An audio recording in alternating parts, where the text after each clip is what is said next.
The brochure was still in my mother's hand when the television cut to static. I remember that detail because of how precisely it framed what came after my mother, Linda Vasquez Curi, standing in my grandfather's kitchen with a glossy tri-fold pamphlet for Saguaro Pines Memory Care Center. Her reading glasses pushed up into her hair, her mouth half open in the middle of a sentence about supervised transition and cognitive benchmarking. She'd been mid-pitch, selling the rest of us on the idea that Grandpa Alan needed professional help, that the man who built his own home from foundation to ridge beam, who'd emigrated from Reykjavik at 19 with $600 and a letter of introduction to a man who turned out to be dead, who'd worked 31 years at a job none of us fully understood, that this man needed to be supervised while eating breakfast. My name is Dahlia. I was 17 the day the world changed, and I need to tell you what happened in the order it happened.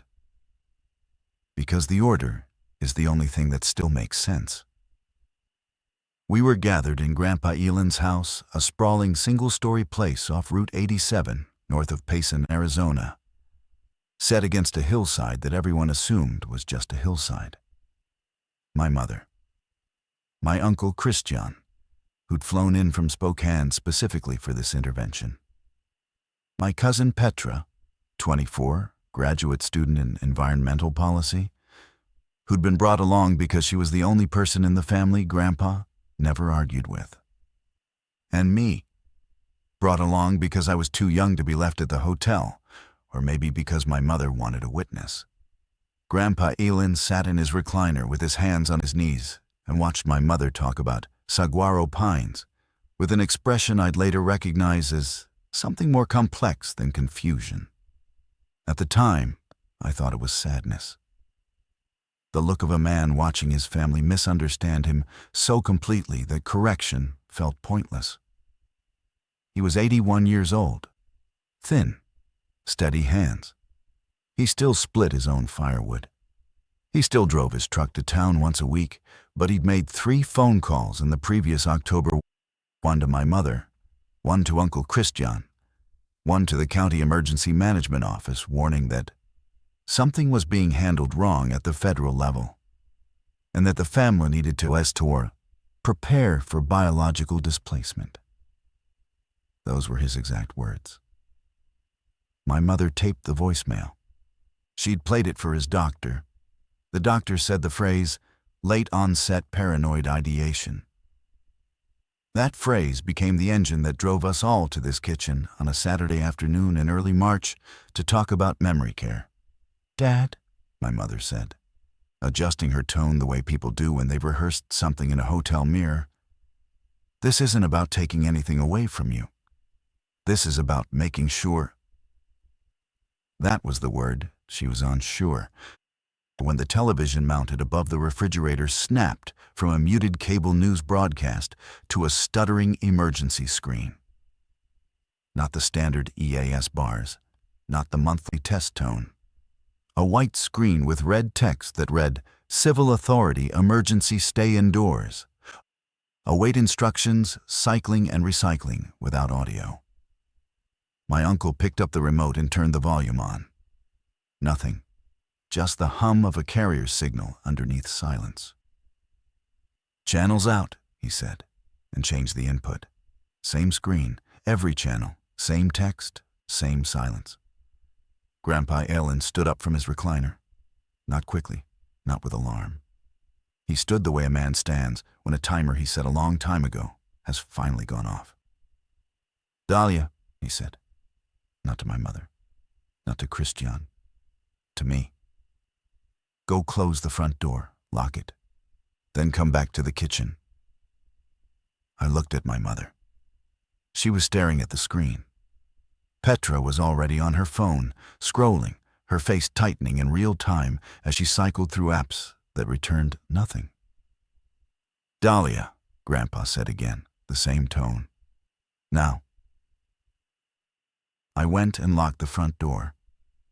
Through the sidelight glass, the road was empty. The sky was normal. A Stellar's jay was sitting on the porch rail.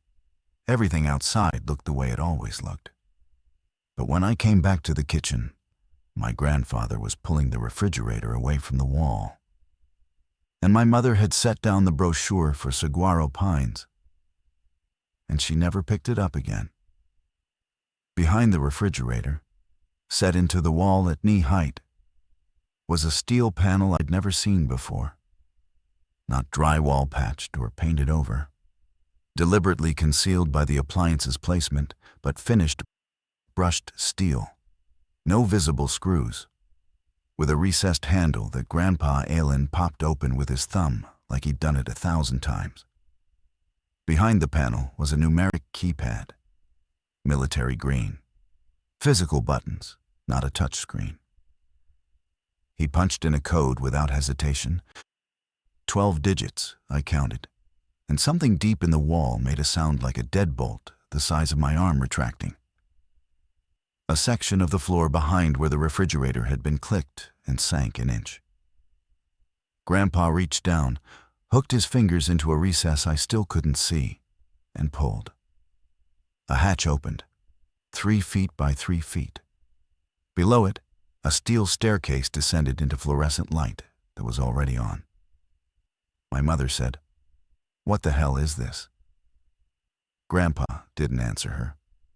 He walked to the hallway closet, opened it, and pulled out a backpack that was already packed. From the front pocket, he removed a laminated card and clipped it to his belt. "Everyone downstairs," he said. "Bring nothing. Everything you need is below." "Dad, stop." My mother's voice had changed.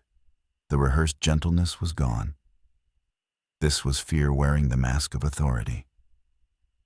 "You need to explain what this is, right now." Grandpa looked at her with that same expression, the one I'd read as sadness. Now I understood it was patience. The terrible patience of a man who knows something is coming and has accepted that no one will believe him until it arrives. "Linda," he said, "you came here today to tell me I'm losing my mind. In about 90 minutes, you're going to understand that I haven't lost a single piece of it. But we need to be below ground before that happens. So I'm asking you to bring your family downstairs and let me explain when the door is sealed." Uncle Christian stepped forward. He was a big man, ex-college wrestler, the kind of person who managed tension through physicality. "Aylin, where does this go? Is this a basement?" "It's not a basement." "Then what is it?" "It's what I built over 31 years with money and clearance you were never told about. Come downstairs or stay up here. I love you either way. But I'm going down, and I'm taking whoever comes with me." He descended. No pause, no dramatic look back. His boots rang on steel steps and the fluorescent hum swallowed him. Petra moved first. She crossed the kitchen, looked down the hatch, and followed him. She didn't say anything to the rest of us. She just went. I looked at my mother. She was holding her phone in one hand and the car keys in the other, and her eyes were moving between the hatch and the front door in a pattern I recognized as calculation. She was deciding whether her father had finally snapped, or whether the emergency screen meant something real enough to justify following a man she'd come here to institutionalize. "Mom," I said. His hands aren't shaking. It was the only thing I could think to say, and I don't know why it worked. But she looked at me, then looked at the hatch, and went down. Christian and I followed. The staircase dropped 12 feet into a corridor that was 6 feet wide, poured concrete, lit by caged LEDs on a ceiling track. The air was cool and faintly pressurized. I could feel it in my eardrums before I'd reached the bottom step. The corridor ran straight for maybe 40 feet before opening into a room that stopped all of us in place. It wasn't a bunker the way I'd imagined bunkers. Not a concrete box with canned goods and cots. It was an operations center. 3 rooms branching off a central hub, each one visible through reinforced glass partitions. The main room held a communications console with 2 radios, a wall-mounted display connected to what appeared to be exterior camera feeds, a table with laminated maps sealed under plexiglass, and storage racks labeled in a coding system I didn't recognize. The floor was epoxy-coated. The walls were painted institutional gray. Everything was clean, maintained, current. This was not the work of a paranoid old man hoarding beans in his basement. This was infrastructure, planned, funded, and serviced by someone who knew exactly what it was for. My mother turned to Grandpa Allen, and for the first time in my life, I watched her not know what to say. He sealed the hatch from below using a lever mechanism that drove 4 steel bolts into the frame simultaneously. The sound was final. Not loud, but total, the kind of closure that registers in your chest. Then he turned a valve on a pipe that ran along the ceiling, and I heard air handlers engage somewhere deeper in the structure. The pressure in my ears equalized with a soft pop. "Sit down," Grandpa said, gesturing at a set of fixed benches along the hub's far wall. "I owe you things I should have said years ago, and I don't know how much time I have to say them. So I'll start with what matters." We sat. My mother didn't take her eyes off him. "I was never a mining equipment consultant," he said. "I worked for a joint Nordic-American program administered through the Defense Threat Reduction Agency from 1971 to 2002. My work involved biological containment infrastructure. I designed shelter systems, not the shelters themselves, but the decision architecture around who gets sealed in, when, under what criteria, and what happens if those criteria are met after the door closes." Silence. Not the kind that invites a response, the kind that needs time to become breathable. When I retired, I retained my clearance at a monitoring level. Read only. I received quarterly digests. 3 years ago, the digest format changed. They began including supplemental attachments with containment failure modeling. Last October, the attachment stopped, which in my field means one of 2 things. Either the program was shuttered, or the information became operationally classified because the scenario was no longer theoretical. "That's when you made the phone calls," my mother said.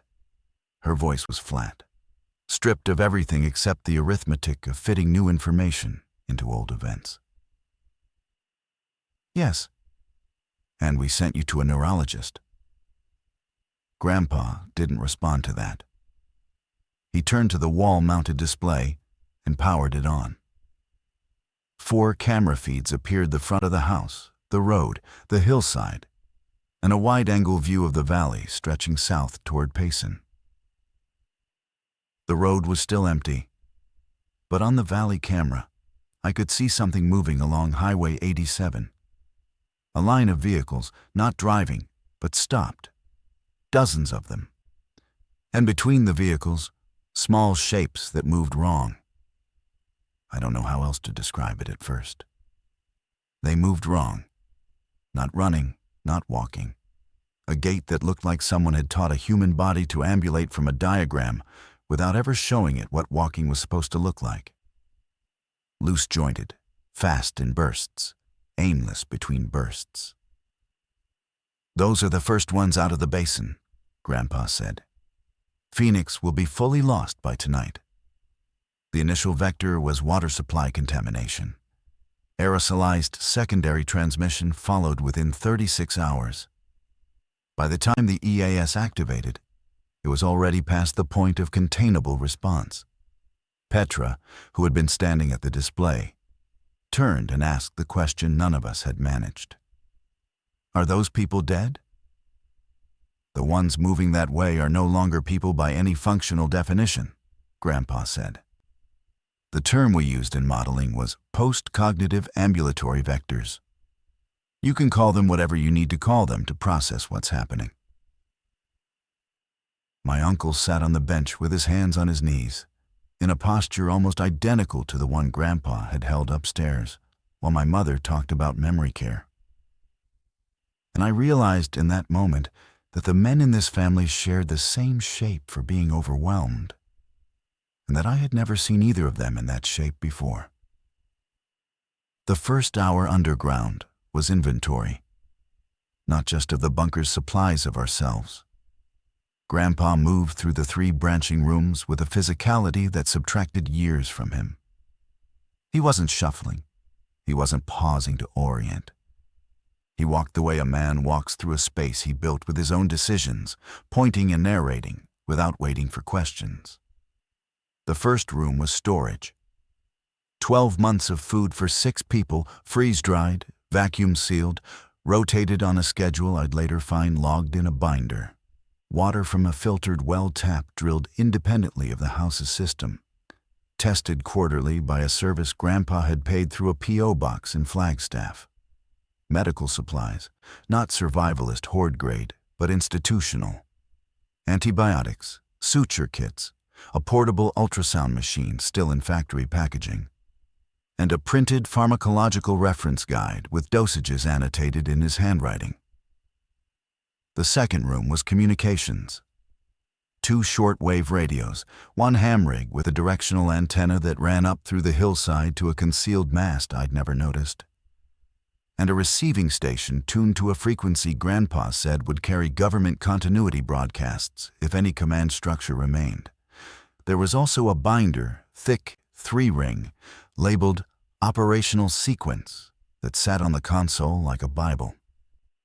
The third room was the one that changed the temperature between us. It was an armory, not large, but stocked with the precision of someone who understood escalation. 2 rifles, a shotgun, 4 handguns, ammunition organized by caliber in sealed containers, and a case of what Grandpa called denial devices. Compact incendiary charges designed to seal a tunnel or entrance permanently if the bunker's perimeter was compromised. My mother stood in the doorway of that room and did not enter. "You had this under your house," she said, "while I was bringing the kids for Thanksgiving, while Dahlia was sleeping in the room above this." "Yes." "For how many years?" "The first pour was in 1994. I finished the final room in 2011. Stocking and maintenance have been continuous since." She leaned against the door frame. "Dad, I need to sit down."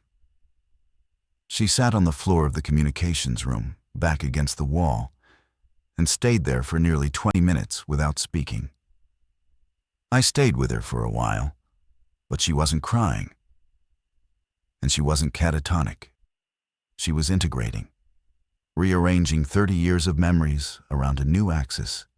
Every holiday visit, every time she'd noticed Grandpa was tired, or that a section of the property was fenced off, or that he'd deflected a question about work with the same 3 sentences about mining equipment contracts. All of it was reshuffling. I left her there and went back to the hub, where Grandpa was showing Petra the communications rig. "This frequency," he said, pointing to a number written on tape below one of the dials, "is what we called the nursery channel. It was used for civilian shelter networks to coordinate after a containment failure. If anyone is broadcasting, it'll be here." He turned it on. Static. Not total silence, you could hear the band was active, the faint undercurrent of carrier waves, but no voice, no signal, just the sound of infrastructure, with no one left to speak through it. Petra sat at the console and put on the headset. "I'll listen," she said, not as a question, as a decision. She sat down and began scanning adjacent frequencies with the methodical patience of someone who'd found a task to hold her mind in place. Grandpa put his hand on her shoulder for exactly 1 second, then turned to me. "Dahlia, come with me. I need to show you the manual." The operational sequence binder was not written for a general audience. It was written for someone who already understood the systems it described. and Grandpa knew this, so he translated as we went.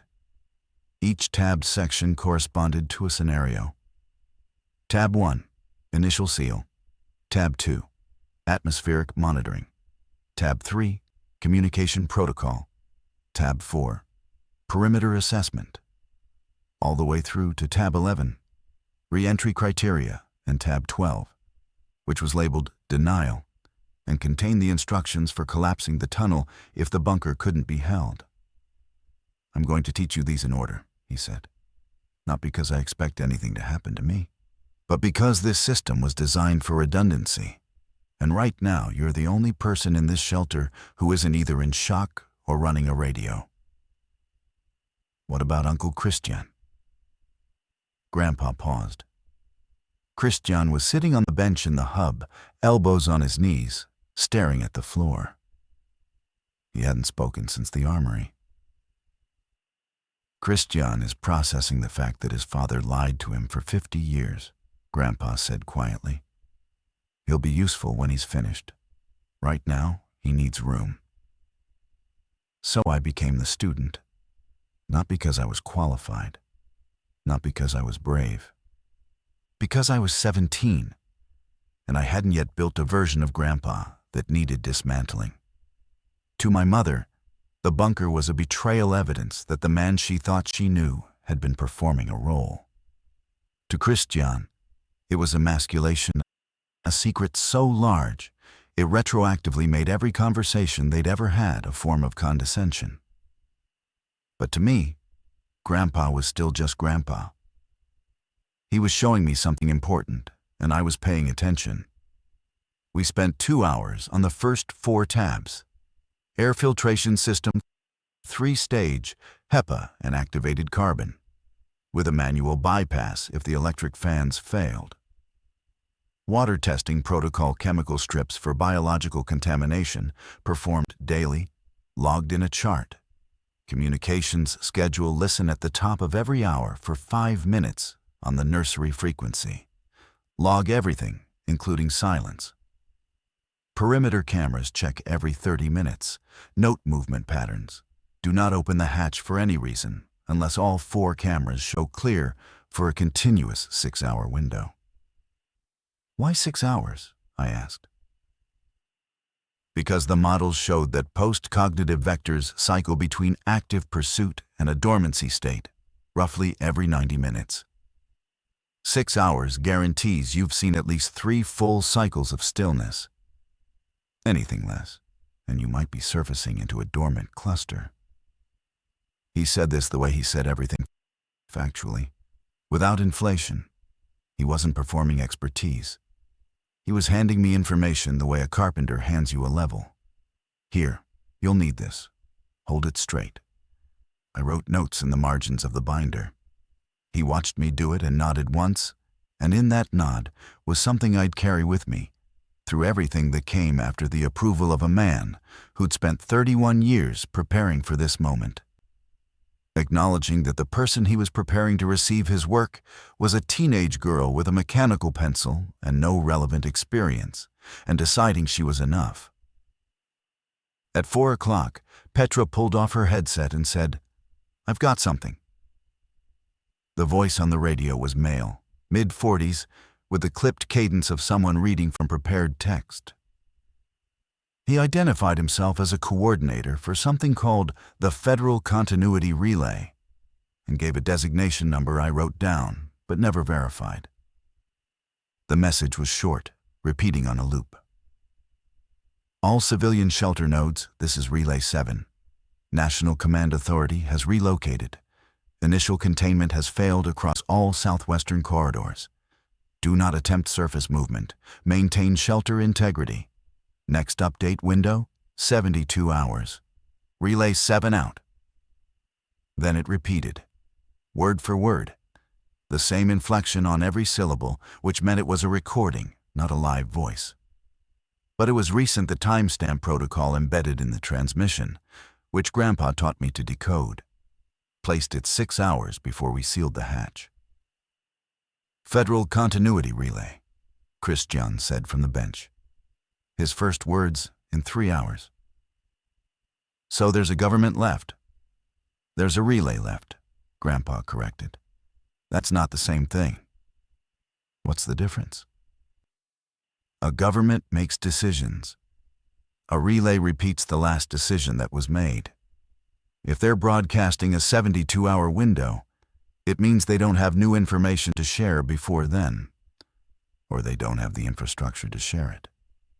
Christian finally stood. He crossed the room and looked at the camera feeds. The valley view had changed. The line of stopped vehicles on Highway 87 was no longer visible, not because the vehicles had moved, but because the camera's low-light mode had engaged. As the sun set, and in the green-tinted image, the spaces between the cars were now full.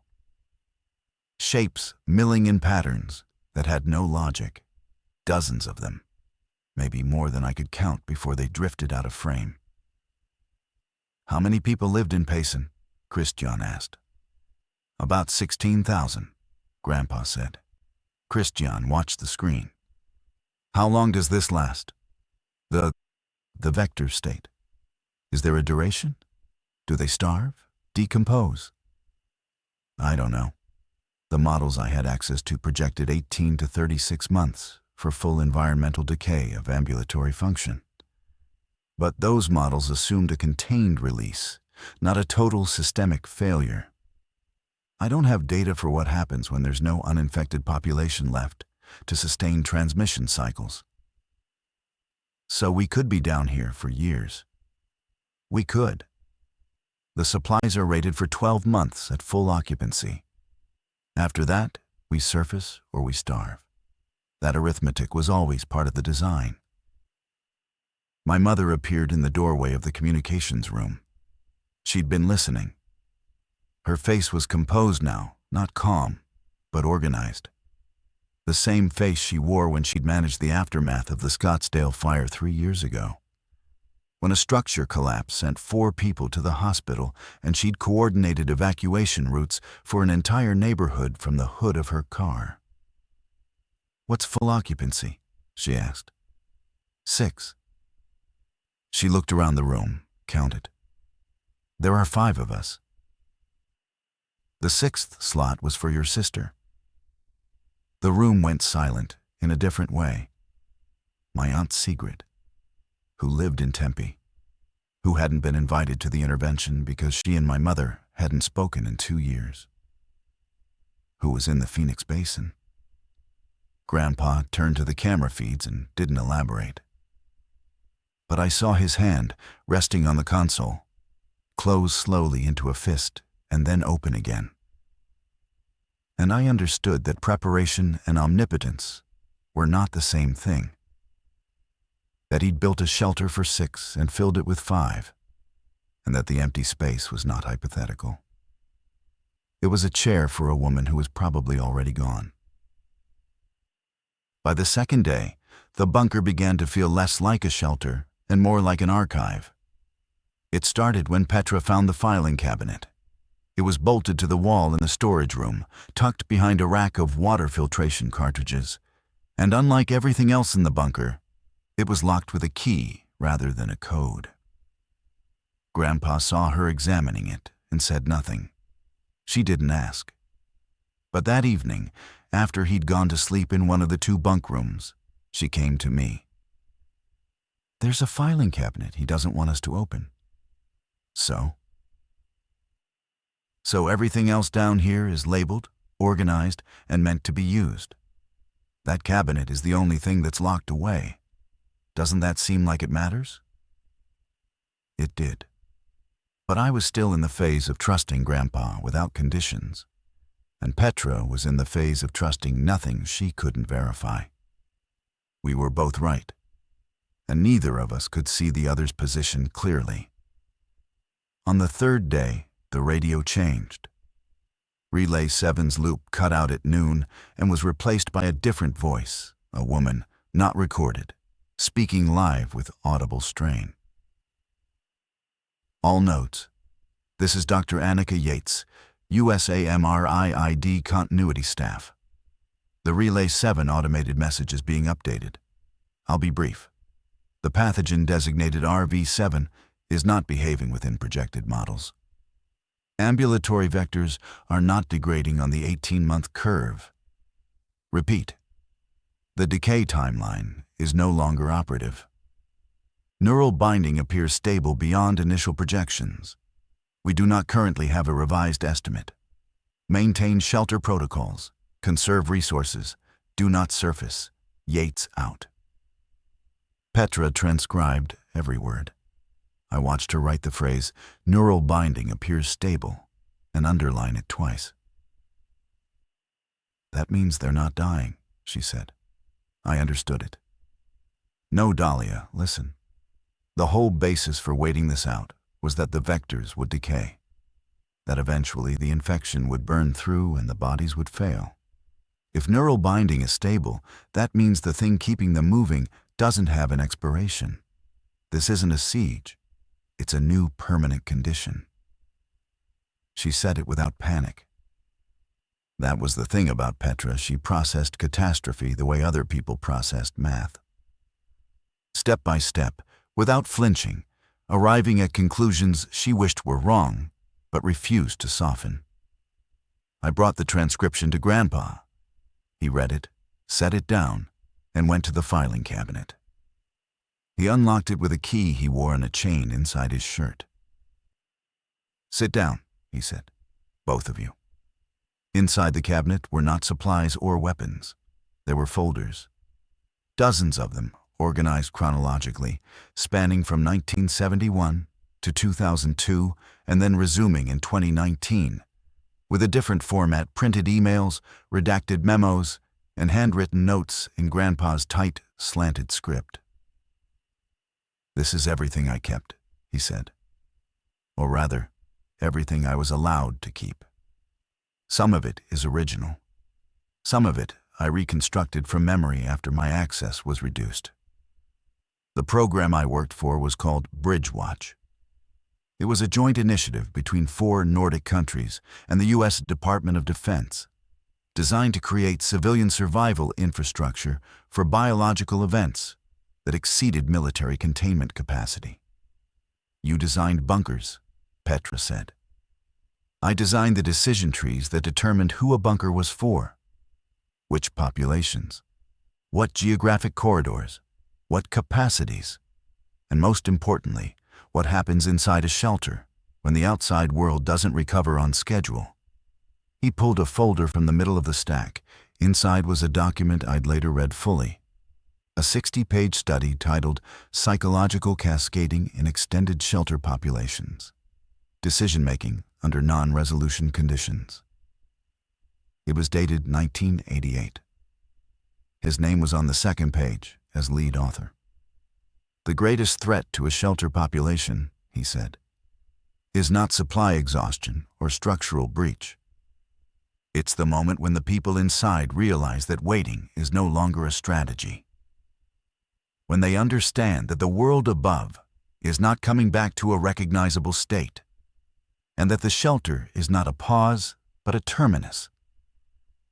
That realization breaks groups apart faster than any external threat. I spent 11 years studying how to prevent it, and I never found a reliable method. He looked at me. That's why I locked the cabinet. Not because the information is dangerous, because knowing the full scope of what I designed for tends to make people feel like experimental subjects rather than family.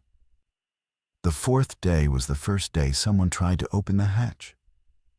It was my uncle, not out of recklessness, out of communication. He'd been watching the camera feeds obsessively, cataloging movement patterns the way Grandpa had taught me. And at 2 p.m, he identified what he believed was a clear window. No visible vectors on any of the 4 feeds for 45 consecutive minutes. I want to get to the truck, he said. Drive to Pine, check on the Halverson place. Jim Halverson has a ham setup.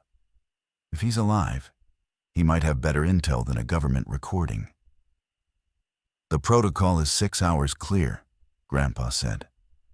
Your protocol was designed for a controlled release scenario. You said so yourself. The models don't apply anymore. 45 minutes might be plenty. We don't know. That's exactly my point. We don't know. So we sit here forever? We ration cans and listen to static. And wait for a timeline that your own contact just told us doesn't exist? It was the first real confrontation, and it divided the room along a fault line I hadn't anticipated. My mother sided with Christian, not on the specifics, but on the principle that indefinite passivity without surface intelligence would eventually destroy us psychologically, which was exactly the thesis of Grandpa's own research. Petra sided with Grandpa on protocol adherence, but argued for extending the camera surveillance to triangulate vector density before making any exit decision. I stood between them and said nothing, because I was 17, and every adult in the room had a position that made sense, and I could feel the exact scenario Grandpa had spent 11 years studying beginning to take shape around us. Grandpa settled it by doing something I didn't expect. He compromised. 6-hour clear window remains the minimum, he said. But I'll add a condition. If we observe 4 consecutive 6-hour windows with 0 vector presence on all cameras, we'll conduct a limited surface reconnaissance. 2 people, armed. 15-minute maximum. Sealed protocol for re-entry, including a 6-hour quarantine in the corridor before the inner hatch is opened. Christian stared at him. You have a quarantine protocol. I have a protocol for everything, Christian. That was my job. I'm sorry I never told you what my job was. The silence after that apology was unlike the others. It had texture. I watched my uncle's shoulders change, not relax, exactly, but release something. Not forgiveness, something more preliminary. The acknowledgement that his father's secrecy, however deep, had been in service of the thing now keeping them alive. Fine, Christian said. 4 windows, then we go up. We began logging camera observations in 30-minute shifts. I took the overnight slots because I couldn't sleep anyway. The screens became my world, 4 rectangles of green-tinted terrain. The road, the hillside, the valley. I learned to distinguish between vector movement and wind-stirred debris, between an animal crossing the frame and a human body moving at the wrong speed. I learned that the vectors did cycle, just as Grandpa had modeled active bursts followed by periods of near total stillness, but that the stillness wasn't dormancy.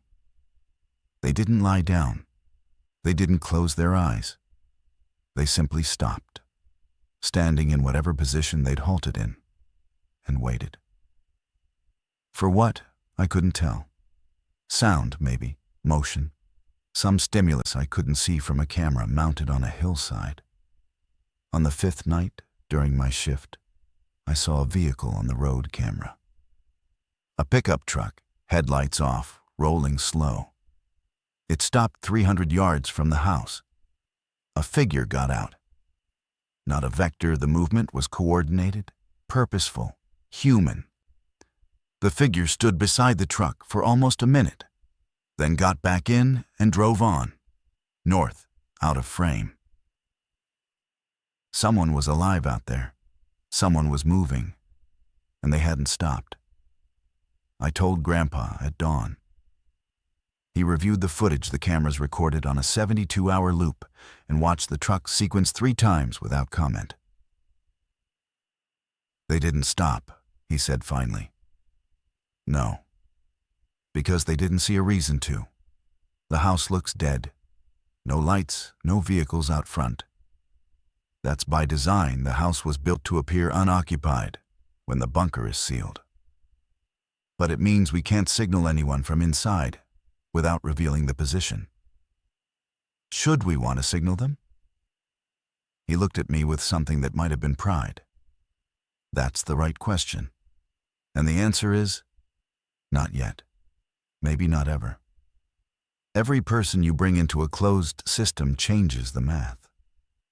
Not just supply psychology, trust, decision-making friction. I built this for 6 people who share blood. Strangers change the calculus in ways I spent a decade trying to model and never fully solved. It was on the 6th day that Grandpa's hand tremors started.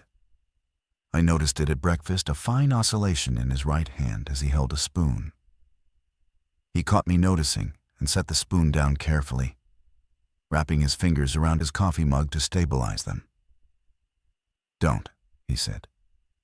I didn't say anything. "You were going to." He was right, but I honored it and said nothing.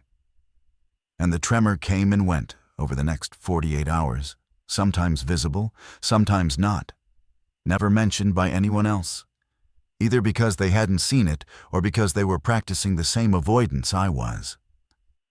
On the 7th day, we logged our first fully clear 6-hour window. No vectors on any camera from midnight to 6 a.m.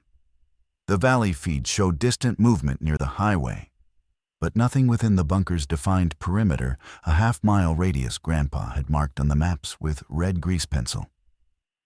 By the 9th day, we had logged 3 consecutive clear windows. One more and Christian would get his reconnaissance. It was during the 3rd window that my mother came and sat beside me at the monitoring station. 3 in the morning. She couldn't sleep either. "I owe you an apology," she said. "For what?" "For deciding your grandfather was losing his mind based on a voicemail. For not asking what he was actually trying to tell us. For spending $1,400 on a neurological evaluation to confirm what I'd already decided." I didn't say what I was thinking, which was that the apology needed to go to him, not to me. She knew that. She was practicing on the easier audience first. "He's not well, Dahlia." "I know." "You've seen the hand." "Yes."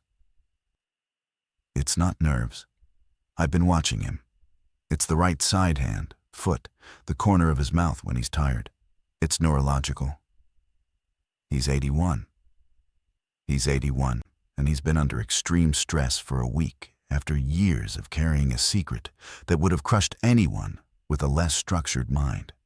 Whatever this is stroke risk, TIA, something longer term, it's accelerating. I need you to understand that because you're the one he's teaching." She let that sentence land. "He chose you, not me. Not Christian, not Petra. You. And I think it's because you're the one who'll finish what he started without needing to forgive him first." The 4th clear window logged at 6 a.m. on day 10. 24 continuous hours of empty cameras. No vectors within the perimeter. Christian was at the hatch lever by 6:15. Grandpa insisted on the protocol. 2 people, armed, 15-minute surface limit. Christian would go. The question was, who would go with him? "I'll go," my mother said. "No," Grandpa said. "Dahlia goes." The room objected simultaneously. My mother physically stepped between me and the hatch. Christian argued that taking a 17-year-old on a surface run was insane when 3 capable adults were available. Petra, calmly, asked Grandpa to explain his reasoning. "If something goes wrong on the surface, the shelter needs to continue operating. Linda knows the family. Christian is the strongest. Petra runs communications. If we lose any of you, we lose a function that can't be replaced. Dahlia is the only person I've fully trained on the operational manual. If we lose her, I can retrain someone else. If we lose me, she's the only one who can maintain the systems. The pair that goes up has to be the one the shelter can most afford to lose, and the one whose survival is least critical." "You're saying my daughter is expendable," my mother said, her voice barely controlled. "I'm saying she's resilient. She's fast. She's been trained. And she's not essential to shelter operation as long as I'm functional. I'm also saying that she needs to see the surface. She needs to know what's up there. Because if something happens to me, she'll be making the decision about when to open that hatch for the rest of you. And she can't make that decision based on camera feeds alone. He was right. I knew it in the way you know something is true before you can articulate why, the bone-level recognition of logic that doesn't care about your feelings. My mother knew it too. I watched her know it, and I watched her hate it. 15 minutes, she said to Christian. You bring her back in 15 minutes, or I come up after you. Christian and I ascended at 6:22 a.m. The hatch opened into the kitchen, which was exactly as we'd left it, the refrigerator pulled aside. The brochure for saguaro pines still on the counter. The air was different. Not toxic, not obviously dangerous, but different. A smell I'd later learned to categorize. Biological decomposition at a distance, carried on a dry wind. Not overpowering, just present. A new note in the atmosphere that hadn't existed 10 days ago. We moved through the house in a pattern Grandpa had drilled back to back through each room, checking corners, checking windows, never separating by more than arm's length. Everything was intact. No breach, no entry. The windows were whole. The front door was locked, exactly as I'd left it. Outside, through the windows, the world looked almost normal. The hillside, the trees, the road. But there were no birds, no jays on the porch rail, no hawks in the thermal columns over the valley. The silence wasn't empty, it was evacuated. Like the sound had been removed surgically, leaving the landscape intact, but stripped of the layer that had made it alive. Christian checked the truck. Battery dead 10 days without a start in March cold. He didn't try to jump it. We weren't here for the truck. We were here for intelligence. A visual survey that cameras couldn't provide. I walked to the edge of the property, where the land dropped toward the road and looked south. The highway was visible for about a mile before it curved. Cars were stopped in both lanes, doors open, some of them off the road entirely. No bodies that I could see, but on the asphalt between the vehicles, stains, large, dark, and patterned in a way that suggested movement, not pooling, but smearing, as if something had been dragged or had dragged itself. And then, at the far curve of the highway, I saw one, standing in the median, motionless, facing roughly in our direction, but not reacting. A figure in what had been business clothes, slacks, a collared shirt, one shoe missing. From this distance, it could have been a person waiting for a bus. Except for the stillness. People shift their weight. They breathe visibly. They adjust their posture. This figure was a statue in human clothing. And something about its absolute fixedness communicated more threat than any movement could have. Christian touched my elbow. "Time," he said. We went back inside. We sealed the hatch. We entered quarantine in the corridor, 6 hours behind a secondary door, as protocol demanded. Through that door, I heard my mother's voice asking if we were okay, and Grandpa's voice telling her to let the timer run. The quarantine period was when I started to become someone else. Not dramatically, not a montage of toughening. Just a quiet rearrangement. I sat in the corridor for 6 hours with my uncle, and we didn't speak for most of it. The corridor was 8 feet long and lit by a single caged bulb. And in that space, I metabolized what I'd seen on the surface and integrated it with everything Grandpa had taught me. And by the time the inner hatch opened, I had crossed a threshold I couldn't name, but could feel. I was no longer waiting for this to end. I was learning how to live inside it. That shift was apparent to Grandpa immediately. When I came through the inner hatch, he looked at my face and said, "You saw one." At the highway curve, standing, not moving. Just one. Just one visible. But the cars are everywhere. Some of them might be inside the vehicles. He nodded. "Now you understand the 6-hour window." One standing still at a mile's distance means nothing. What matters is the ones you didn't see.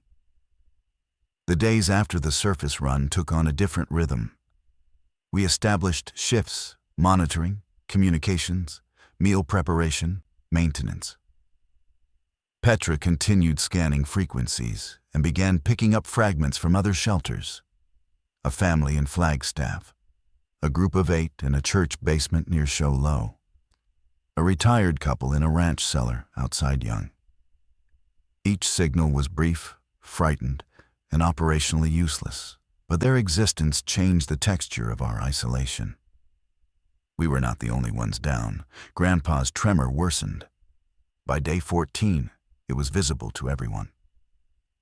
He compensated by bracing his right hand against surfaces when he worked, by switching to his left for fine motor tasks, by sitting when he would normally stand. He said nothing about it. My mother said nothing about it to him. But she began shadowing my training sessions, not participating, but listening, absorbing. On day 16, I found him in the communications room at 4 in the morning, sitting in front of the operational manual with a pen in his left hand, writing additions in the margins, new notes, updated procedures. "You should be sleeping," I said. "I'm annotating." I sat beside him. He was on tab 9, Extended Occupation Protocols. His additions were practical adjustments to the water testing schedule based on the well tap's actual flow rate, which differed slightly from the original specification. Notes about the generator's fuel consumption at various loads. A revised caloric distribution chart that accounted for 5 occupants instead of 6. But tucked into the back of the tab, on a blank page, he'd written something different. A list, not a protocol. A sequence of names and frequencies the other shelter signals Petra had logged with annotations beside each one. Flagstaff family, 2 adults, 3 children. Day 12, signal strong. Query ORIS, medical capability. Show Low church group, 8 persons. Day 14, signal intermittent. Query RE, departure intention. Young ranch couple, ages approximately 60 to 65. Day 15, signal stable. Query RE, agricultural capacity. He was planning a network, not just listening, assessing, evaluating each shelter's long-term viability and potential contribution to something larger than individual survival. "You're thinking about after," I said. "I'm thinking about what happens when the shelters decide to open." Because they will. One by one. Either from necessity or from the psychological pressure I spent 11 years studying. And when they do, they'll need coordination, or they'll die alone. How do you coordinate people you can't reach? You start by being the node that stays on, the one that's always broadcasting, the one that answers when everyone else has gone quiet. That's what this shelter was always designed to be. Not just a place to hide, a place to persist long enough to become useful. He set down the pen. His right hand was trembling against the table. He watched it like it belonged to someone else. "Dahlia, I need to tell you something, and I need you to hear it without arguing. I had a TIA in October," he said. "A transient ischemic attack, a minor stroke. It's why I made the phone calls. Not because I received new intelligence. I'd had that intelligence for months. Because the TIA told me I was running out of time to act on it. And I panicked. I called your mother. I called Christian. I said things that sounded, to people who didn't know what I knew, like the ramblings of a man whose brain was failing." He paused. Let me absorb it. The irony is that they were right about the diagnosis and wrong about the implication. My brain is failing. The tremor you've been watching is not stress, it's vascular, progressive. I don't know the timeline, but I know the direction.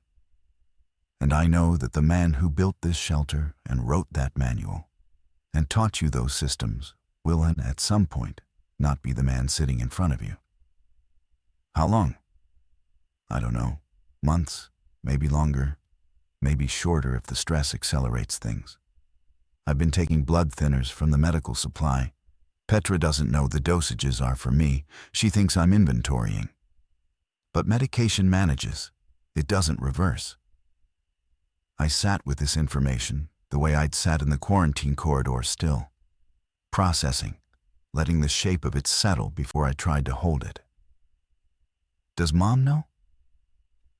Your mother suspects.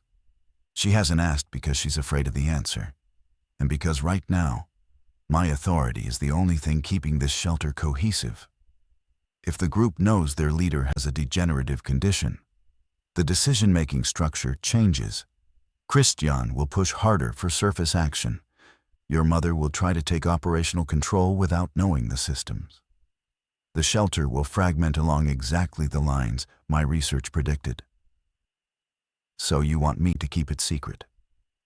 I want you to keep learning. I want you to know every system, every protocol, every frequency, every decision tree in that manual. I want you to be able to operate this shelter alone, if you have to. And when the time comes that I can't lead, I want the transition to be so smooth that no one experiences it as a crisis. I'm 17. You are. And you're the steadiest person in this shelter. And you have been since the moment you told your mother to look at my hands instead of the television. Age is a credential, Dahlia. Steadiness is a capacity. I'll take capacity every time. He reached across the table with his left hand and placed it over mine. His grip was firm. His right hand continued to tremble against the tabletop, and the contrast between the two, the hand that held and the hand that shook, was the most honest thing he'd ever shown me. I have one more thing to teach you, he said.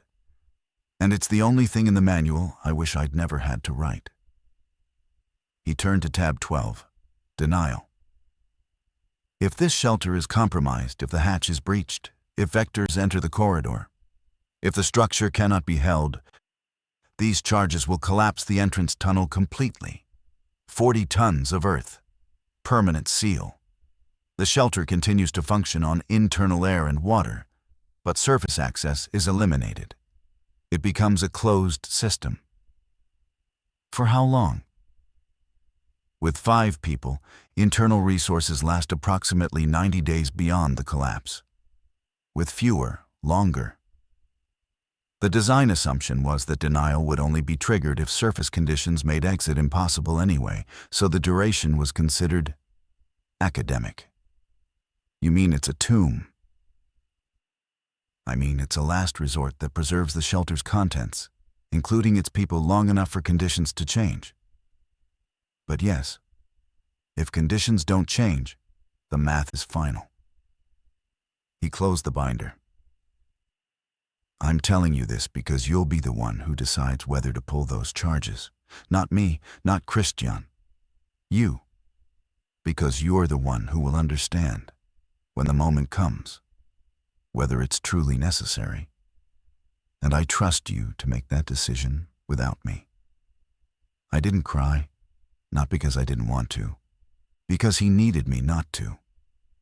And the version of me that had emerged from the quarantine corridor understood that what he was giving me was not a burden, but a responsibility. And that the difference between those two things was whether you accepted them standing up.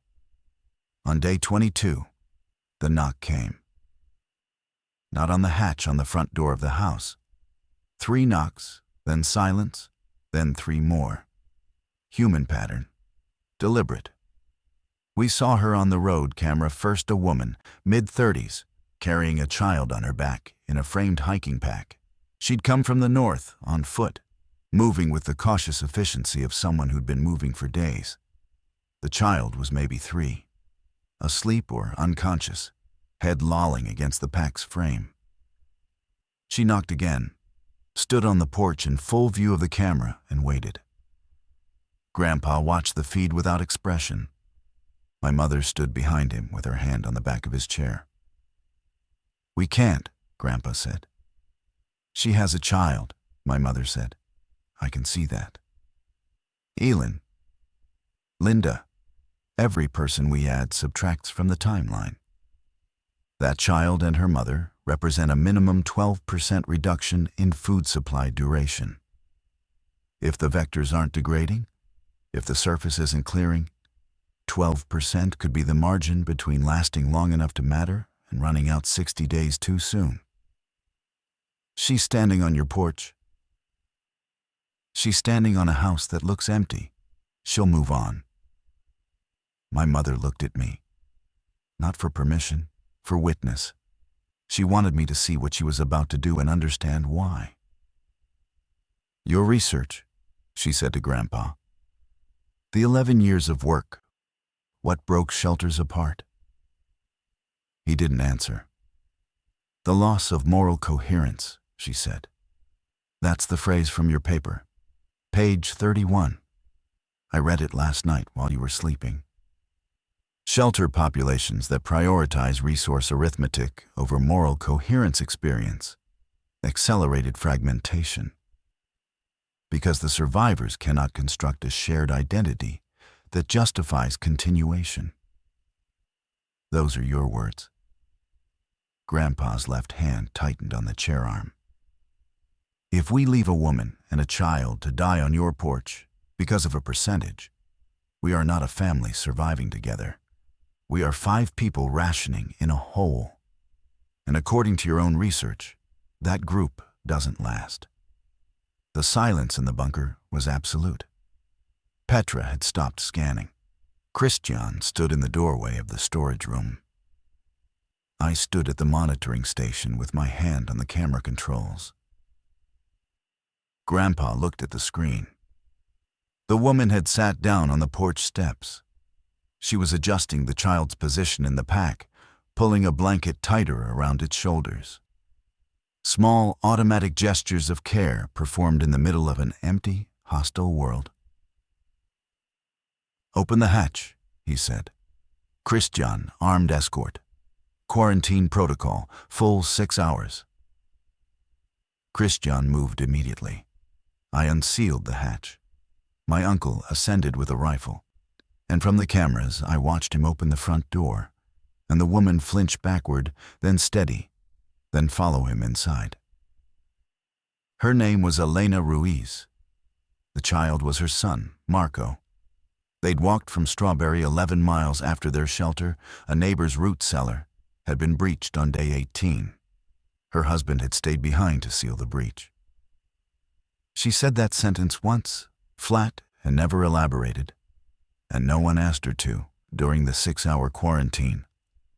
I adjusted the caloric distribution charts and the water testing schedule. Grandpa watched me do it from his chair, his right hand curled against his chest, his left hand holding a cup of coffee he wasn't drinking. Your mother was right, he said. I know. My own research, used against me in my own shelter. A sound that was almost a laugh. I designed this place for everything except the possibility that I'd be wrong about who should be in it. Elena changed the shelter's ecology in ways Grandpa's models hadn't accounted for. Marco, once he woke from what turned out to be exhaustion-induced sleep rather than injury, was a small, dark-eyed child who had not spoken since leaving Strawberry. He didn't cry. He didn't play. He sat wherever Elena placed him and watched the adults with an attention that was unnerving, precisely because it was so quiet. But on the 3rd day after their arrival day, 25 overall, Marco walked to where Grandpa sat at the communications console and placed a hand on his trembling right hand. Just rested his small palm over the shaking fingers. Grandpa went still. Not the tremor continued. But everything else about him stopped.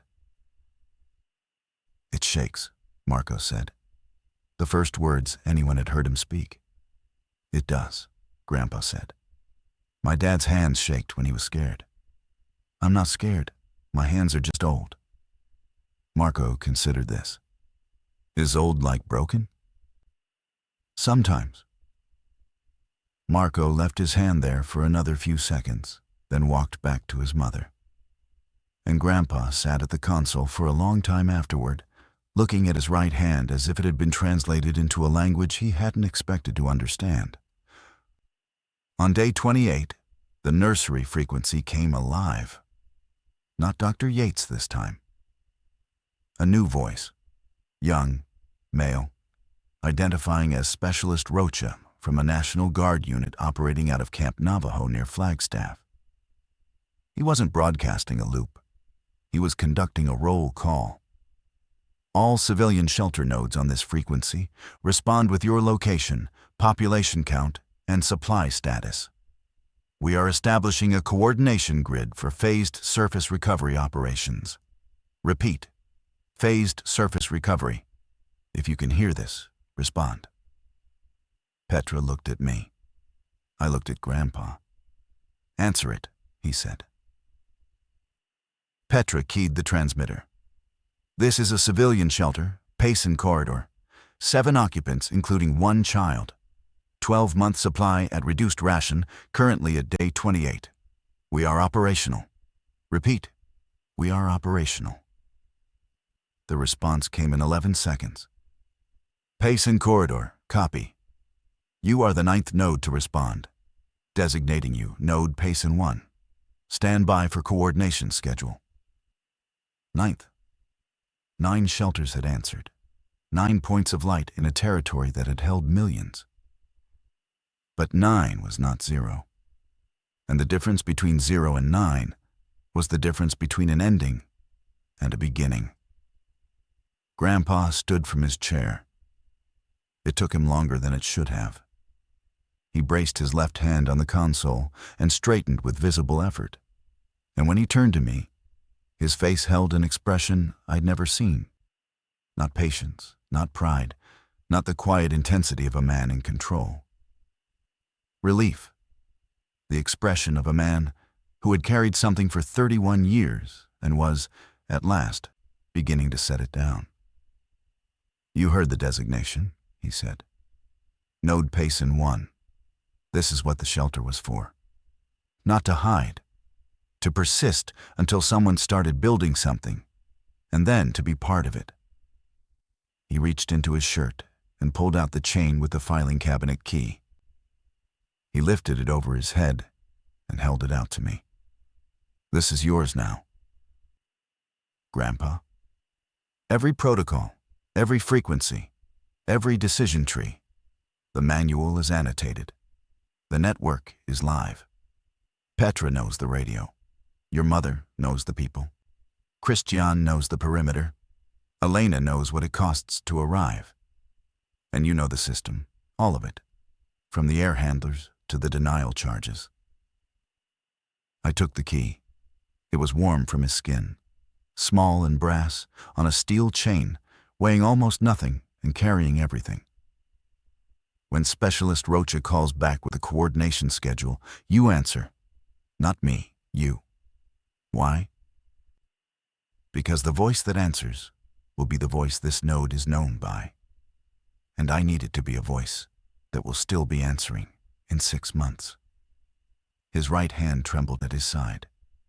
His left hand, the steady one, the one that had held mine when he told me about the denial charges, reached out and touched the side of my face. Just once, brief and warm. You were always enough, Dahlia, even before you knew what for. He went to the bunk room. He slept for 14 hours. When he woke, the right side of his face was slack, and his speech was halved. And my mother was already sitting beside him with the medical reference guide, open to a page she'd marked days ago. Prepared for a moment she'd prayed wouldn't come this soon. He's still with us. I want to say that first, because the story earns it. The stroke took his speech and most of his right side, and the man who designed decision trees for governments now communicates in single words, and hand squeezes left hand only, always firm. My mother feeds him. Elena helps him to the bench where he can see the camera feeds.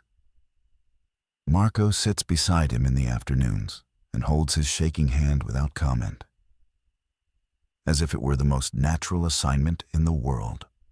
I run the shelter. I answer the radio. Node Payson 1 is now the central relay for 11 active shelters across northern Arizona. And when Specialist Roach's coordination grid activates its first phased surface operation, I'll be the one who decides whether we participate and when, and who goes up. The key hangs inside my shirt, warm against my sternum, the way it hung against his for 31 years. I don't fully understand the man who built this place. I have his files, his manual, his annotations, his research, and the more I read, the more I discover rooms in his history I haven't opened yet. He was not only a consultant, he was not only a planner. Some of the redacted names in those folders carry a weight I'm not yet old enough to parse, and I suspect that by the time I am, he won't be able to explain them. That's the inheritance. Not safety, not answers. A machine I only partially understand, built by a man I only partially know, carrying a purpose he ran out of time to finish naming. The bunker hums around me. Air handlers, well pump, the soft static of a frequency waiting for the next voice to speak. Above us, the world is something new, something that doesn't match what it was. But down here, in the infrastructure of a secret kept for decades and broken open by catastrophe, there is a clear signal, and I am the one broadcasting it. I don't know what comes next, but the frequency is open, and I'm not going anywhere.